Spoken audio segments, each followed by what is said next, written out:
तो वहीं आम आदमी पार्टी के नेता अनुराग ढांडा से हमारे संवाददाता कुलवीर दीवान ने खास बातचीत की। क्या कुछ कहा उन्होंने, आइए आपको सुनवाते हैं।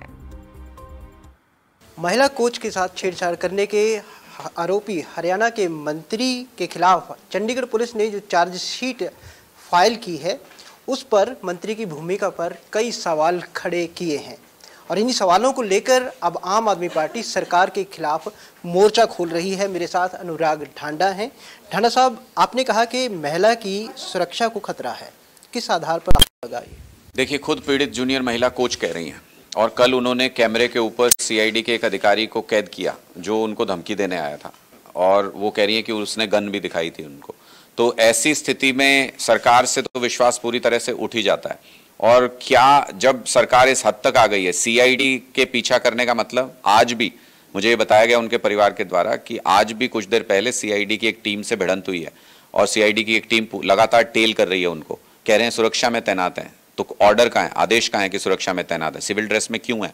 क्या सिविल ड्रेस में सुरक्षा करने का कोई आदेश दिया गया? क्यों दिया गया?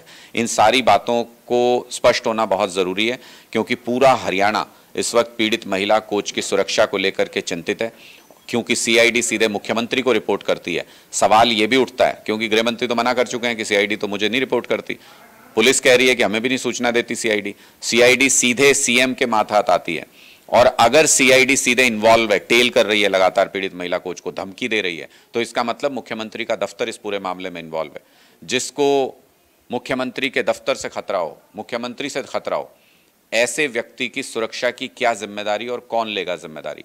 इसलिए पूरा हरियाणा आज ये सवाल पूछ रहा है कि क्या पीड़ित महिला कोच सुरक्षित है, क्या उनकी जान को कोई खतरा तो नहीं है? इसको लेकर के हरियाणा के लोग चिंतित हैं। इसलिए हमने आज बार बार ये कहा कि हरियाणा पुलिस, चंडीगढ़ पुलिस की प्राइमरी जिम्मेदारी है कि वो सुरक्षा मुहैया कराएं। जिस तरह से पंजाब क्योंकि पड़ोसी राज्य है हरियाणा का और आप पंजाब में आम आदमी पार्टी की सरकार है, आपने ऑफर किया है कि यदि महिला कोच संपर्क करती है तो उसको मदद दी जाएगी, क्या सुरक्षा भी मुहैया करवाई जा सकती है? देखिए, हमने शुरू से इस पूरे मामले में ये कहा है कि पीड़ित जूनियर महिला कोच को जो भी मदद की जरूरत होगी, हम चाहे वो लीगल हेल्प हो चाहे अदरवाइज हो, हम हर तरीके से उनकी हेल्प करने की कोशिश करेंगे और उसमें सारी चीजें शामिल हैं। वो जिस भी तरीके की मदद अगर हमको अप्रोच करती हैं तो हम उसको उनकी पूरी मदद करेंगे। दूसरी बात कि ये चार्जशीट फाइल होने से दो तीन चीजें बहुत स्पष्ट हो गई। एक तो ये कि मंत्री संदीप सिंह झूठ बोल रहे हैं। उनके बयान जितने भी उन्होंने पुलिस को दिए, वो सारे बयान के कॉन्ट्रेरी सारे एविडेंस पाए गए, उसके उलट पाए गए। इसका मतलब मंत्री झूठ बोल रहे हैं। झूठ क्यों बोलता है? क्योंकि वो उस घटना को छुपा रहे हैं, लाई डिटेक्टर टेस्ट नहीं करा रहे हैं। इसका मतलब पहली नजर में ये आरोप सही साबित होते हैं, सही नजर आते हैं। कोई अपनी गलती छुपाने के लिए झूठ बोलता है। दूसरी बात, उन्होंने सरकारी दस्तावेजों के साथ बड़े पैमाने पर छेड़छाड़ की, सरकारी सिस्टम को इन्फ्लुएंस किया। ये इस चार्जशीट में साबित हो गया है। पोस्टिंग से लेके ट्रांसफर तक, विदेश में ट्रेनिंग भेजने तक, सारी फाइलें जूनियर महिला कोच के अपने पास मंगाते थे, रूल्स के खिलाफ मंगाते थे, फाइलों के साथ छेड़छाड़ करके मंगाते थे। किसी और को मार्क की गई है, फ्लूइड लगा के मंत्री के नाम मार्क हो जाती है, फाइल उनकी टेबल पे आ जाती है। सरकारी पावर का दुरुपयोग किया, अपने मंत्री पद का दुरुपयोग किया, यह साबित हो गया है इस चार्जशीट से। और तीसरी बात कि इस पूरे केस की जांच को इन्फ्लुएंस करने की कोशिश की गई है। जो रेप की कोशिश का आरोप था उसको चंडीगढ़ पुलिस ने हटा लिया। किस बेसिस पे हटा लिया?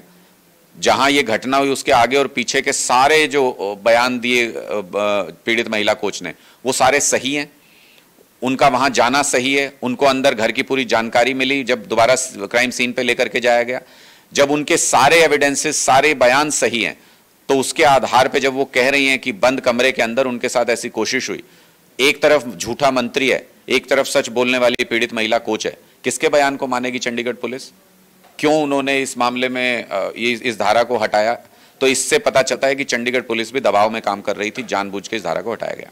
आपने बर्खास्तगी की मांग की है मंत्री की और साथ ही एक अल्टीमेटम दिया है सरकार को, किस तरह का अल्टीमेटम है और किस तरह की कार्रवाई होगी? देखिए, ये तो सरकार की बेशर्मी है कि अब भी वो बर्खास्त नहीं कर रहे हैं। ये तो नैतिक आधार पे तो जब आरोप लगे तभी इस्तीफा दे देना चाहिए था मंत्री को। नैतिकता मर चुकी है इन लोगों की। तो फिर अब तो चार्जशीट फाइल हो गई, अब तो सबूतों के जांच के आधार पे बर्खास्त कर देना चाहिए था इस मंत्री को। लेकिन पहले भी जांच को इन्फ्लुएंस करने के लिए मंत्री बना के रखा गया और अब भी पीड़ित महिला कोच को डराने के लिए, धमकाने के लिए, उनके ऊपर दबाव बनाने के लिए आज भी मंत्री बना के रखा जा रहा है। हरियाणा के लोग इसको बर्दाश्त नहीं करेंगे। आने वाले समय में गली गली में, गांव गांव, शहर शहर में जहां संदीप सिंह जाएंगे काले झंडे दिखाएंगे हरियाणा के लोग, और इनको बचाने वाले मुख्यमंत्री भी जहां जहां जाएंगे वहां वहां काले झंडे दिखाएंगे इनको। बहुत बहुत शुक्रिया। अनुराग ढांडा हमारे साथ थे और कहीं ना कहीं इन्होंने एक साफ चेतावनी दी है कि जिस तरह से बर्खास्तगी की लगातार मांग की जा रही है, अगर उसको सरकार ने अब टाला तो मुख्यमंत्री और संदीप सिंह दोनों को काले झंडे दिखाए जाएंगे। कैमरामैन अलजिंदर के साथ कुलवीर दीवान, खबर फास्ट न्यूज़, चंडीगढ़।